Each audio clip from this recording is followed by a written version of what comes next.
A very good morning to everyone. Welcome back to the thematic month of MAHSA University. It's a month full of empathy, which is also the theme of the month. My name is Lim Pechi. I'm the moderator today. In conjunction with the thematic month, the Faculty of Pharmacy, MAHSA University, has invited Ms. Shalini Velaitum, one of the many kind-hearted befrienders, to give the talk today. The topic for today is someone to listen and provide emotional support. Please complete the feedback form using the link in the comment section, and you may also drop your questions there.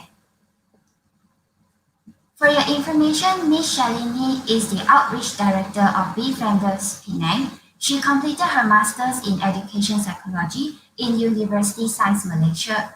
She has extensive experience in conducting and coordinating outreach program for schools, university, colleges, working institution as outreach director.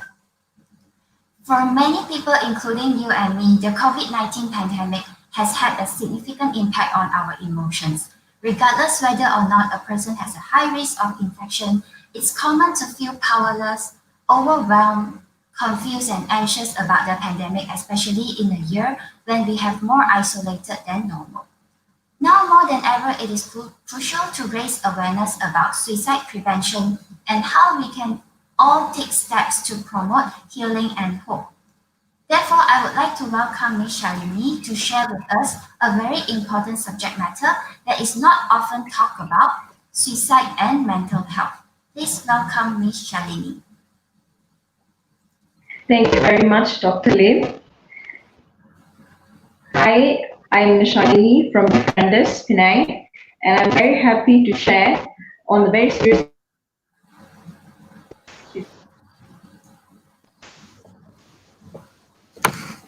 depression.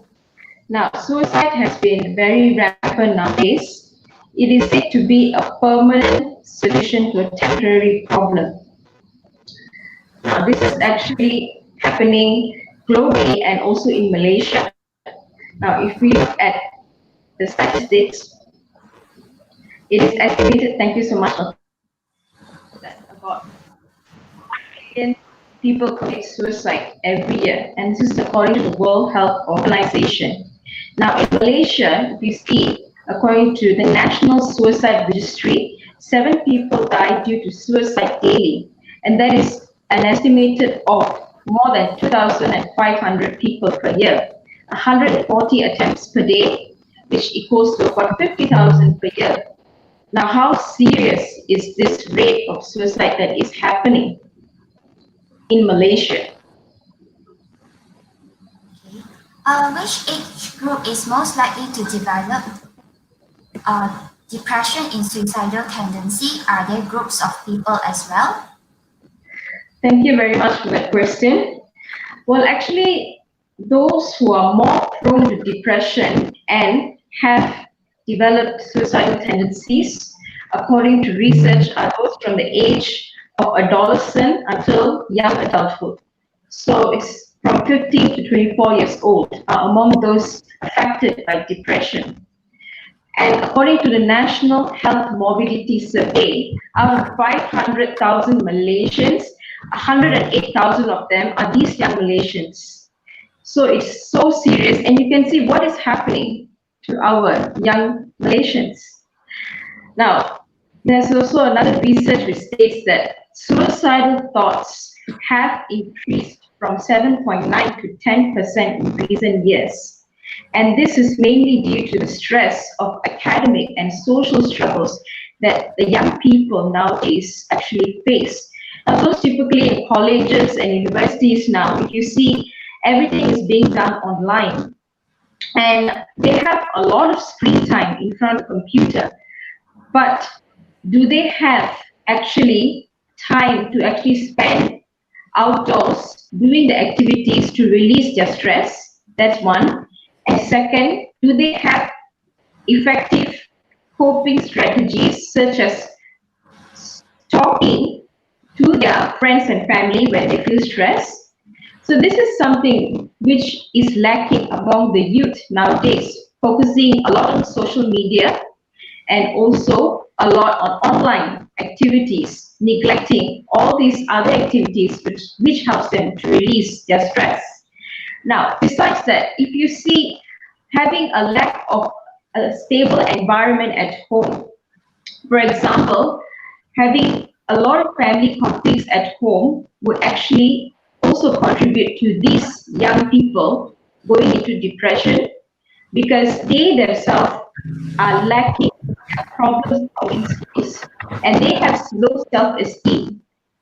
So naturally, not all of them, I'm saying, but most of them who have depression due to family issues, they do not know how to manage their issues at home and they do not have the interpersonal skills to communicate with their family members so that they can sit down and discuss and resolve or solve those family issues so that they do not get into this serious depression.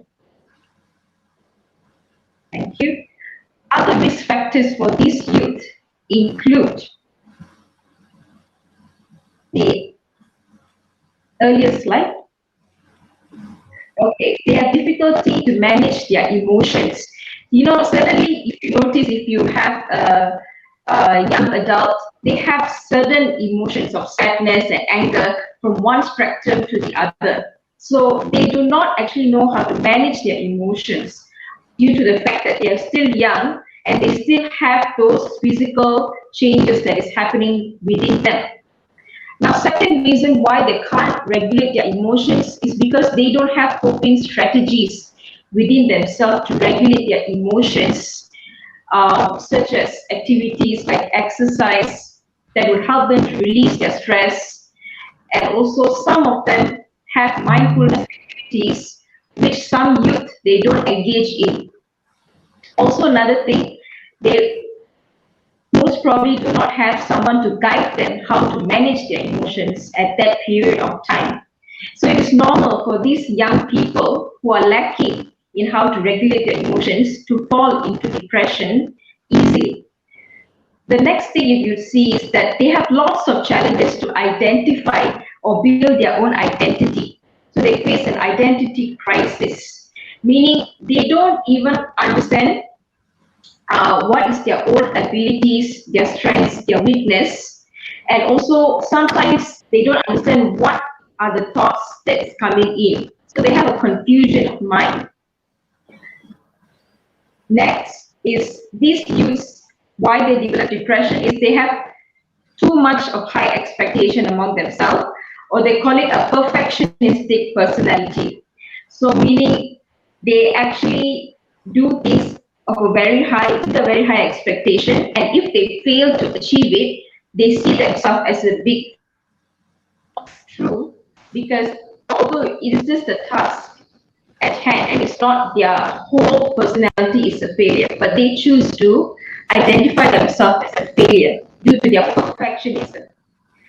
The next, if you can see, is they have a rigid thinking.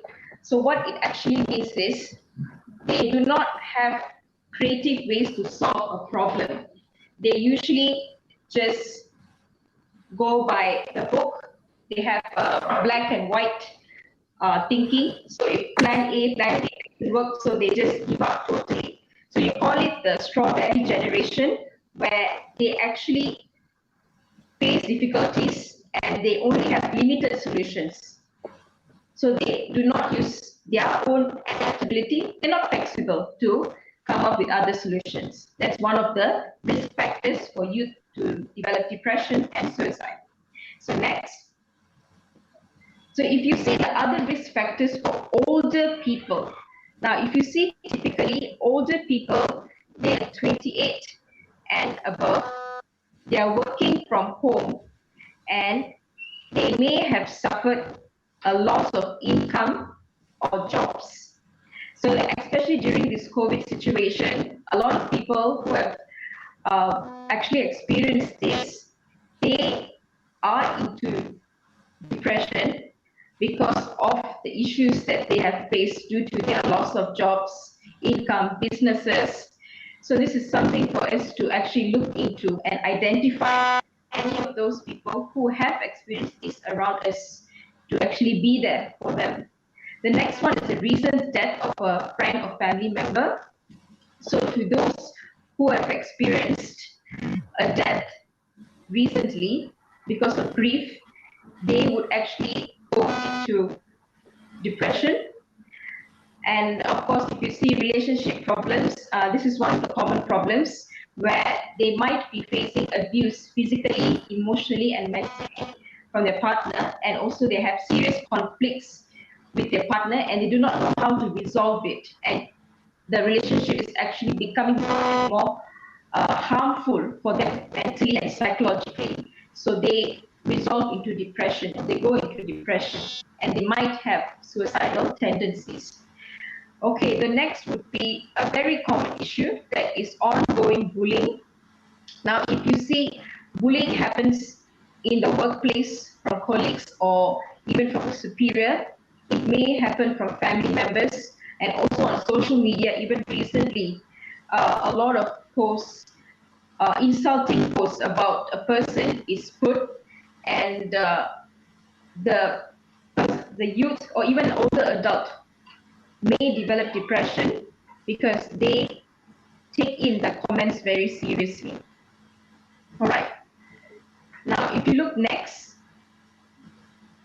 these are some of the common risk factors and that will contribute to depression and suicide. And you can see here bullying is one of them. Relationship problems and also a history of substance abuse. All right, we go to the next one. So, why is the mental illness and depression the main cause leading to suicide? Okay, that's a very good question, Dr. Lin. Thank you. So if we look at suicide and the reasons to do with suicide, mental illness and depression has been associated with suicide according to research. And mental illness meaning example anxiety, bipolar disorder, schizophrenia. These are few examples of mental illnesses. And that depression as another major mental illness can be the cause leading to suicide. Now, what is the reason? Yeah, we can see is that when they have these mental illnesses, they have a deprivation and withdrawal from their surrounding. Means they start becoming withdrawn from their family and friends. They start being alone and they experience loneliness, which causes them slowly to have that thinking that they don't need anyone or no one cares for them, and they slowly lead to suicidal ideation. Now, secondly, you can see they face a lot of serious problems in their life. It could be financially, they have the problems, maybe from relationship, from their jobs. If students, probably from studies, they face a lot of pressure from studies, and then socially, they cannot adapt to the new university study routine, the online learning, things like that. When they face a lot of problems in their life, they would face some suicidal thoughts. They might face some suicidal thoughts. Yeah. Thirdly, if you see loss, now loss actually refers to the death of a loved one, or even breaking up in a relationship refers to loss. So these kind of losses, which typically happens among young people, would actually lead to them having these tendencies. Next, you have chronic pain and terminal illness. And as you can see, those who have terminal illness, such as cancer, would develop these suicidal tendencies. Substance abuse is closely related to depression. So those who are depressed, you can see a lot of movies, even they show that people who are depressed, they resort to alcohol drinking and even drug abuse. And even in reality, this happens to some people who have no other choice and they resort to alcoholism, drug abuse, because they feel it's available. And of course, social exclusion means they withdraw themselves from the main social group So they are disconnected from their friends and family, which leads them to depression, and slowly they develop suicidal thoughts, leading to suicide. All right, so the next, what should we actually know about?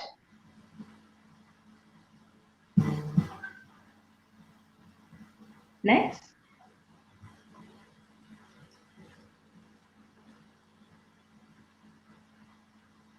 Okay, so basically, if you look at the situation now, you may have a friend or a family member who is depressed and having suicidal tendencies. Now, how do you know? Do you actually know?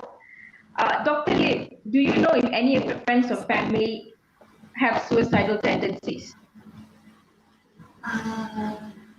Not really, because we have to really know the symptoms and signs, and some they don't even show it, so sometimes it's hard for us to identify, right? Okay, that's a very, very good point. Some people, they don't even show it. So it is a bit hard to identify, but if you look closely and if you know what are the signs and symptoms, you could actually identify them very accurately. So this is one of the reasons. Now, in terms of the behavior, they like to isolate themselves from family and friends.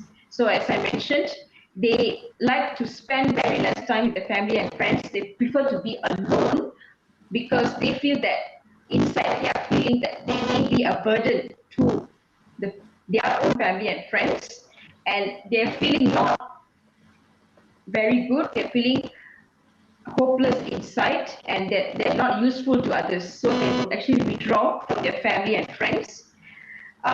Secondly, they have a lack of interest in their favorite activities.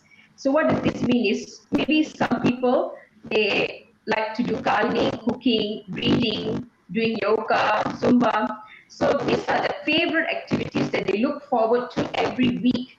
But when they go into or fall into depression and they start developing suicidal tendencies, they actually show a very low interest in these activities. So this is something that you can observe in a person who may be severely depressed.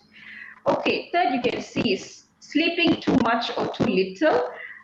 Basically, some people, if you see, they sleep a lot, they get up very late, or they sleep wherever they can. That is one of the indicator of a person being depressed. And secondly, the total opposite is they hardly sleep. They cannot sleep at night, and in the morning they are forced to maybe study or go to work. They have eye bags and they are sleep deprived. That's a very important point to note. The next one is they cannot focus in either their studies, their work, their social activities. They appear to be totally not interested. Next is they have a poor memory. So you see these people who are depressed, they easily forget their things very fast. They forget where they put their things, their keys, their important uh, activities for the day, which classes, which they might just forget everything because their mind just shuts down. They are into that depression already. Next is experiencing unbearable pain and they feel trapped. So this is a very, very important warning sign for a person who is both depressed and has suicidal tendencies. They feel extreme pain on the inside, emotionally, mentally, physically, and they feel trapped inside. They cannot come out. They have no way to come out of their problem. And you can see that they also have difficulty in making decisions. They can't focus in what they are doing every day, and they cannot make a proper decision because cognitively they are actually impaired. They cannot think in a rational way due to their suicidal feelings and also depressive feelings. All right, next we'll actually look at what are some of the feelings and moods that these students actually experience from depression and having those suicidal tendencies. All right, so firstly, they have depressive feelings. So what does it actually mean, depressive feelings? It means that they feel empty, hopeless, useless, and they feel like they are burdened to others. They are sad from inside. Next, they have a loss of interest. That is, they cannot cope with the daily activities, and they feel like, that emoji, man, that emoji, they actually feel like, I don't want to do anything. I'm not enjoying anything anymore. Usually I like to do some reading, gardening, some of those favorite activities, but now they have no interest at all. A very obvious difference is they have a bit of negative feelings for their family and friends. They lose their warmness, their friendliness towards their family and friends because they already feel that they are a burden to others. Next, they feel self-blame or guilt, probably due to the problems that they face. They blame themselves, so they become more depressed, and they might have sudden, they call it crying spells, means suddenly they start crying. And sometimes these people, they don't cry in front of others, they may cry in their room and or in their shower. So it is very important for us to identify maybe the other symptoms of what a depressed and suicidal person might be feeling. Next, they feel very, you see, their mood is sometimes they are very get irritated very easily and rage, they get angry very fast. They have humiliation inside, maybe due to a problem they are facing. They didn't get a good grade, or they face a loss of job or financial issue. So they feel very humiliated, lost their respect, and that would actually cause them to have depression, which leads to suicidal thoughts. Anxiety, of course, having a lot of fear in themselves because of the overwhelming problem. They don't know what to do, so they feel very anxious about their future, what they're going to do about the problem, not able to solve the problem. And uh, relevant to that is being overwhelmed and unable to cope. So meaning they feel there's too many things that is surrounding them, too many problems, and they cannot cope with the whole situation. It's quite interesting to see that they also experience this new word. It's called ambivalence. Now, what is ambivalence? Next slide. The ambivalence is actually, as you can see here, is a confused feeling of wanting to die, but at the simultaneously they want to live. So what this actually means is the people who are depressed and they have suicidal thoughts, it doesn't mean that they don't want to live. They want to live, but at the same time, they see suicide as an option to solve their problem. So what it actually means is they want help. They want people to help. They want people to reach out to them, but inside they don't know how to do it. So that's what a person who is suicidal would feel. They have ambivalent feelings.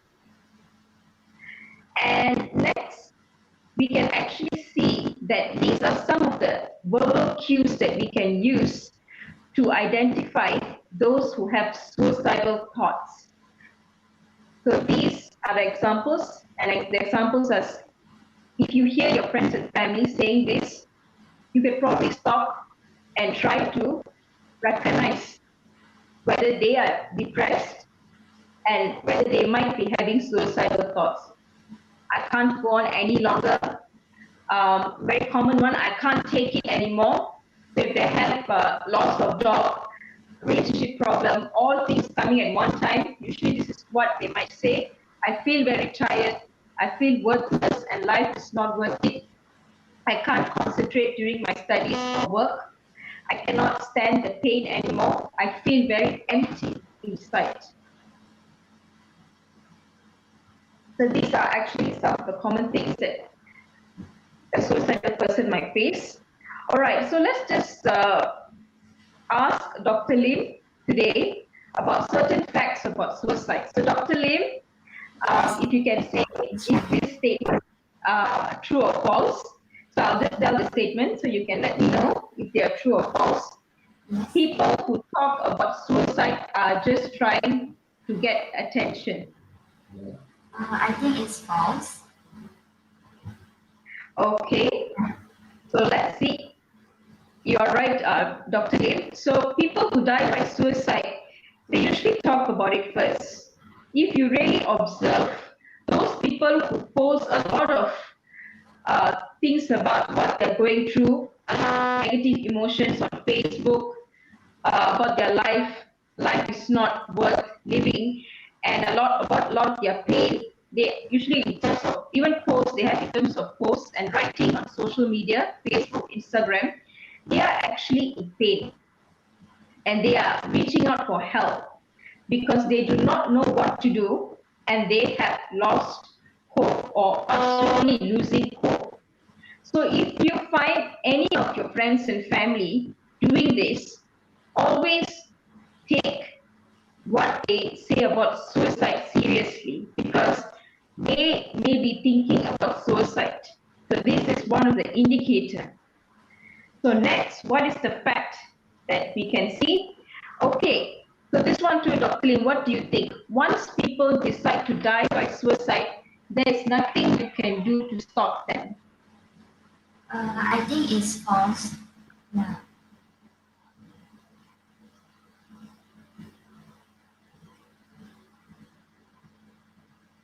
Yeah, because I think suicide can be prevented. Yeah.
Alright, so that finished our session for today.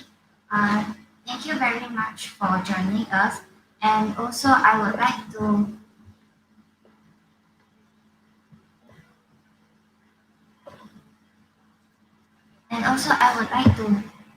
thank Ms. Shalini for sharing with us. And also thank you for the effort in making the world a better place. So thank you all for joining us today, and please fill out the feedback form with the link in the comment section. I'm really sorry for the technical issues, and just a reminder for you, we are all in this together, and so let's be more and be more empathetic. So stay safe, everyone. Thank you very much. Thank you, and see you.